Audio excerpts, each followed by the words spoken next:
Bathroom पण clean नाही आहेत. 3-4 बाथरूम तर 3-4 महिने झाले तरी क्लीन नाही झाले. जे लोक फुल टाइम फुल सर्व्हिस देत आहे अशा लोकांना जर तुम्ही रस्त्यावर यायसाठी मजबूर करतायत हे कुठेतरी चुकीचं आहे. हा कुठेतरी त्या लोकांवर अन्याय आहे. जो एक डॉक्टर इथं रहिवाशी आम्ही जे डॉक्टर्स आहोत 48 तास काम करतायत विदाउट एनी ब्रेक आणि आम्हाला आमच्या बेसिक राईट्स पासून डिनाय केलं जात आहे. नमस्कार, तुम्ही पाहताय लोकमत मुंबई. मी सध्या आहे मुंबईतल्या नायर रुग्णालयात आणि इथले जे निवासी डॉक्टर्स आहेत, मुंबईतल्या 4ही वैद्यकीय महाविद्यालयाचे जे निवासी डॉक्टर्स आहेत त्यांचे प्रेसिडेंट आता आपल्या सोबत आहेत. त्यांनी महानगरपालिकेचा जो काही कारभार आहे त्या विरोधात त्यांनी निषेध व्यक्त केलेला आहे. नेमक्या त्यांच्या मागण्या काय आहेत हेच आपण जाणून घेऊया. काय तुमच्या नेमक्या मागण्या आहेत आणि कशासाठी हा तुमचा निषेध? नमस्कार. मग आमच्या मागण्या काय न्यू थिंक जेन्युइन मागण्या आहेत. आमचं पहिला एक मागणी म्हणजे कसं आहे, जर नवीन बॅचमध्ये जे हॉस्टेल येतात, ज्यावर नवीन बॅचमध्ये दर वर्षाला नवीन बॅचचे स्टुडंट येतात, त्या नवीन बॅचसाठी आम्हाला त्यांना अकोमोडेट करायला हॉस्टेलची कमी आहे. ती एक पहिली मागणी आहे. सेकंड गोष्ट अशी आहे की एक भारतीय सरकार महाराष्ट्र सरकारने एक GR घोषित केलेला. त्या GRमध्ये जे पैसे वाढून देणार होते हा मार्चपासून लागू झालेला आहे. त्याच्यामध्ये गव्हर्नमेंट जे कॉलेजेस आहेत त्या गव्हर्नमेंट कॉलेजमध्ये ऑलरेडी हा लागू होऊन झालेला आहे. आता आम्ही 4 महिने होत आले त्या गोष्टीला, तरीही आमच्याकडे त्याचा काही प्रोसेस अजून पुढे काही गेलं नाही आमच्याकडे वाढून आलेला आहे. तिसरी अशी मागणी आहे की आमचा जो महागाई भत्ता आहे, महागाई भत्ता तोही 396% होता, तो आता वाढून 412 आणि 427% करण्यात आलेला आहे. त्याच्यातही अजून काही वाढ झालेली नाही आहे. चौथा अजून एक म्हणणं आहे की जे बाहेरीय म्हणजे महानगरपालिकेचे बाहेरचे हॉस्पिटल आहेत त्यांचेही जी स्टायपंडचा अमाऊंट आहे तीही अजून वाढवण्यात आलेली नाही आहे. आणि त्याच्यानिवाय म्हणजे सायन्सचे आमच्या हॉस्पिटलचे जे ब्रेकफास्ट अलाउन्स म्हणून एक मनी असतो तेही अजून क्रेडिट करण्यात आलेलं नाही आहे. आपल्यासोबत मी मगाशी म्हटलं तसं की 4ही महाविद्यालयाचे आहेत. आता नायरचे जे प्रेसिडेंट आहेत डॉक्टर अक्षय डोंगरदेवे, काय सांगाल हा तुमचा जो निषेध आहे आणि तुम्ही स्पेसिफिकली नायर कॉलेजचे आहात, तर काय सांगाल एकूण हा निषेध कशासाठी आहे आणि तुम्ही थेट मास लिव्हवर जाण्याचा जो आहे तो इशारा दिलेला आहे? आम्ही मागील 4 महिन्यापासून महाराष्ट्र शासनाने एक GR काढला होता. तो GR मार्चमध्ये काढलेला आणि त्याची एक प्रत त्यांनी BMCला सुद्धा पाठवली की हा तुम्ही लागू करावे. तर मागील 4 महिन्यापासून आम्ही त्याचा पाठपुरावा करत आहे आणि वारंवार आमची जे आमचे हे आहेत अधिकारी आहेत त्यांच्याकडे मीटिंग होत आहेत. पण प्रत्येक मीटिंगला आम्हाला सांगण्यात येते की हो आपण करू. पण आतापर्यंत याच्यावर कशावरही अंमलबजावणी करण्यात नाही आलेली आहे.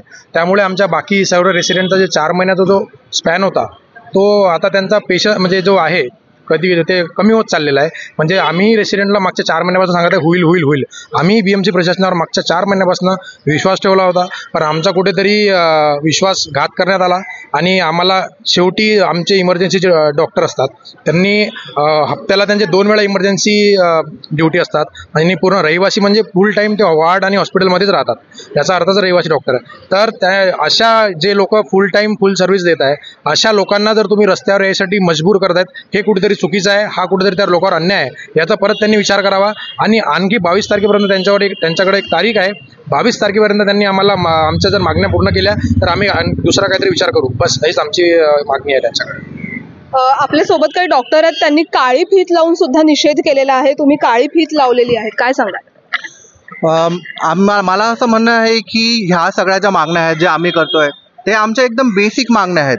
आणि जो एक डॉक्टर इथं रहिवाशी आम्ही जे डॉक्टर्स आहोत 48 तास काम करतायत विदाउट एनी ब्रेक आणि आम्हाला आमच्या बेसिक राईट्स पासून डिनाय केलं जात आहे. तुम्ही आता 22 तारखेपासून मास लिव्हवर जाण्याचा जो आहे तो इशारा महानगरपालिकेला दिलेला आहे, पण त्यानंतर इथली जी काही रुग्णांची हेळसांड होणार आहे किंवा रुग्ण व्यवस्था असणार आहे तर त्यावर त्याचा कसा परिणाम होणार आहे? नमस्कार, मी डॉक्टर सुदीप ढाकणे, सध्याचा सायन मार्टचा प्रेसिडेंट. आम्ही 22 तारखेला एक सामूहिक रजा घेण्याचा निर्णय घेतलेला आहे, जो आम्हाला नाविलाज असतो घ्यावा लागतोय. कारण आमच्या ज्या बेसिक ज्या मागण्या आहेत त्या पूर्ण होत नाही आहेत. जानेवारी महिन्यापासून म्हणजे जवळजवळ 6 महिन्यापासून हॉस्टेलची मागणी चालू आहे, 4 महिन्यापासून पेमेंटसाठी जी मागणी चालू आहे त्या पूर्ण होत नाही आहेत. तर ह्यासाठी आम्ही एक जो निर्णय घेतला आहे तो 22 जुलैला सोमवारी आम्ही सगळ्यांनी एक सामूहिक रजा टाकण्याचा निर्णय घेतला. ह्याच्यामध्ये ज्या इमर्जन्सी सर्व्हिसेस आहेत त्या कुठल्याही हॅम्पर्ड होणार नाही आहेत. इमर्जन्सी OTs, ICUs सगळे रनिंग असणार. त्या ठिकाणी आमचे रेसिडेंटसुद्धा काम करणार. आमच्या रेसिडेंटची जी सुट्टी असेल ती फक्त ज्या इलेक्टिव्ह OTs आहेत ज्या नेहमी चालू असतात त्यामध्ये आणि OPDमध्ये, तिथे आमचे रेसिडेंट्स नसतील. पण त्या आमचे जे सिनियर्स असतात, सिनियर रेसिडेंट किंवा लेक्चरर्स किंवा प्रोफेसर्स, हे त्या ठिकाणी अवेलेबल असून त्या ठिकाणी सर्व OTs किंवा OPDs ह्या सर्व सुरळीत पार पडतील ह्याच्याबद्दल आम्ही तुम्हाला ग्वाही देतो. त्यामुळे रुग्णांची कोणत्या प्रकारे हेळसांड होणार नाही याची आम्ही तुम्हाला हमी देतो. हॉस्टेलचा पण तुम्ही मुद्दा उपस्थित केलेला होता. तिथल्या रूम्स असतील किंवा जेवणाची व्यवस्था, जिथे तुमचं कॅन्टीन जे तुम्हाला तिथनं जेवण येतं, काय सांगाल तिथली सगळी व्यवस्था तुमच्या अनुकूल आहे का? बघा, आता आम्हाला BMCचं कॉलेज असल्यामुळे BMC सोबत आमच्या आधीपासून म्हणजे खूप जास्त त्रास झालेला आहे. BMC आम्ही वारंवार त्यांना तक्रार केलेल्या आहेत, प्रत्येक गोष्ट त्यांना सूचना दिलेल्या आहेत, लेटर दिलेले आहेत प्रत्येक गोष्टीचे, पण त्यांच्याकडनं रिस्पॉन्ड यायला खूप वेळ लागतो. आता साधी गोष्ट आहे की जे हॉस्टेल आहेत, दरवर्षी नवीन 150ची बॅच येते नायर हॉस्पिटलमध्ये आणि ऑलरेडी 450 रेसिडेंट आहेत जे कार्यरत आहेत आणि पुढची बॅच लगेच येणार आहे जवळपास 1-2 महिन्यामध्ये. आणि आता जर प्रशासनाला विचारलं, BMCला विचारलं की तुमच्याकडे सुविधा आहे का, तर त्यांच्याकडे काहीच सुविधा नाही आहे. आणि त्याचा उपाय म्हणून ते काय करतात की जे नवीन बॅचेस येतील त्यांना एका रूममध्ये 2, 3, 4 स्टुडंट, काही रूम्समध्ये तर 5-5, 6-6 रेसिडेंट आहेत. तर मग हे उपाययोजना करण्याऐवजी त्यांनी नवीन काहीतरी उपाययोजना त्या गोष्टीवर करायला पाहिजे, त्याच्यावर दुसरा काहीतरी उपाय काढायला पाहिजे. आणि हे असं नाही आहे की आत्ताच होतं आहे, हे वर्षानुवर्ष चालत आलेलं आहे आणि तरी BMCनं त्याच्याकडे दुर्लक्ष केलेलं आहे. त्यासोबतच आम्ही हॉस्टेलच्या ज्या इतर सुविधा असतील, स्वच्छता असेल, त्याच्यानंतर कॅन्टीनची व्यवस्था असेल. आता कॅन्टीन तर बेसिक गरज असते. आता बऱ्याच वेळा कॅन्टीन तर बंद पण असतं, म्हणजे सायंकाळी रात्री 10 नंतर कॅन्टीन नसते आणि डॉक्टरांच्या ड्युटी ज्या असतात ते 24 तास असतात. अशा अवस्थेत डॉक्टरांना रात्रीच्या वेळी काही स्नॅक्स हवे असतील, दुसरी काही व्यवस्था असेल तर तशी काही व्यवस्था करण्यात आलेली नाही आहे. तर या सर्व गोष्टींबद्दल त्यांना वारंवार सूचना देऊन सुद्धा BMCने त्याचं लक्ष दिलेलं नाही. आणि त्यासोबतच आता जे वाढीव स्टायपेंड आम्ही मागत होतो ते मागच्या वर्षापासून आम्ही BMCकडे मागतोय आणि त्याचा पाठपुरावा सातत्याने करत आलेलो आम्ही.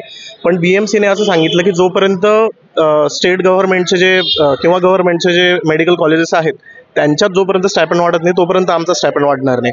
आणि आता गव्हर्नमेंटचा जो GR होता तो फेब्रुवारीमध्येच आला की स्टायपेंड वाढवून देण्यात यावं आणि त्यानुसार मार्च 2024 पासून गव्हर्नमेंटचे जितके पण रेसिडेंट आहेत त्यांना वाढीव स्टायपेंड भेटतोय. आणि ज्यावेळेस आम्ही हे BMCकडे नेलं तर BMCचं असं म्हणणं होतं की इलेक्शन जाऊ द्या, इलेक्शन नंतर आम्ही बघू. आणि आता इलेक्शन होऊन त्याचा रिझल्ट येऊन त्याच्यानंतर 1 महिना उलटला आणि त्याच्यानंतर सुद्धा BMCने काही हालचाल केलेली नाही आहे. आणि त्या बदल्यात ते आम्हाला असं सांगतायत की अजून 2-3 महिने थांबा, त्याच्यानंतर आम्ही बघू.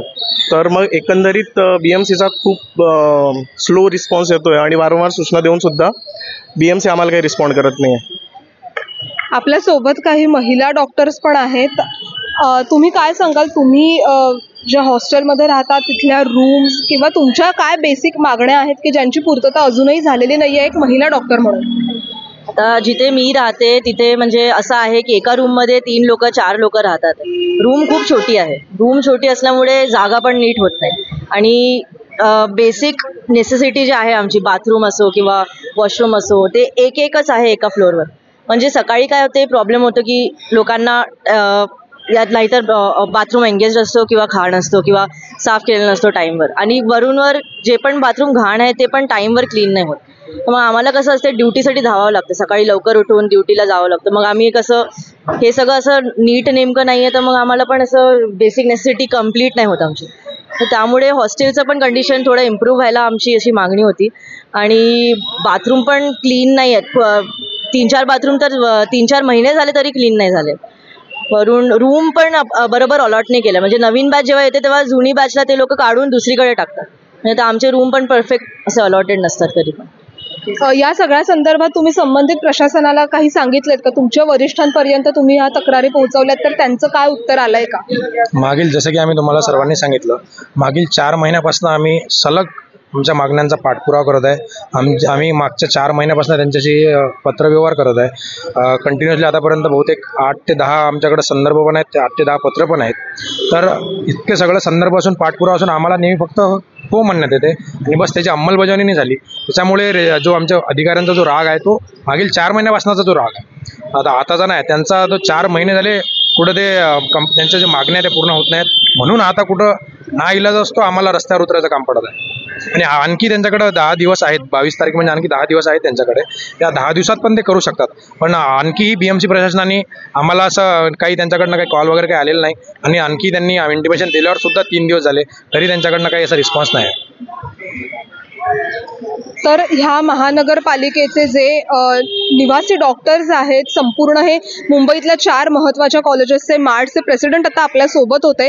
मुंबई महानगरपालिकेला त्यांना ज्या मूलभूत सुविधा त्यांच्या ह्या हॉस्टेलमध्ये निवासी डॉक्टरांना हव्या आहेत त्या संदर्भात त्यांनी वारंवार सूचना दिल्या, पण महानगरपालिका प्रशासनाचं ह्या सगळ्या निवासी डॉक्टरांच्या सूचनांकडे मात्र वारंवार दुर्लक्ष होत आहे. आणि शेवटी ह्या सगळ्याचा निषेध म्हणून त्यांनी 22 तारखेला सोमवारपासून मास लीव्हवर जाण्याचं काम बंद करण्याचं आंदोलन जे आहे ते करण्यात येणार आहे असा इशारा त्यांनी दिलाय. त्यामुळेच आता 22 तारखेपर्यंत BMC जे प्रशासन आहे ते यांच्या मागण्या पूर्ण करणार का, की यांना 22 तारखेला पुन्हा एकदा असंच रस्त्यावर उतरून आंदोलन करावं लागणार का, मास लीव्हवर जावं लागणार का, हेच पाहणं महत्त्वाचं असणार आहे. लोकमत मुंबईसाठी निधी पेडणेकरचा रिपोर्ट.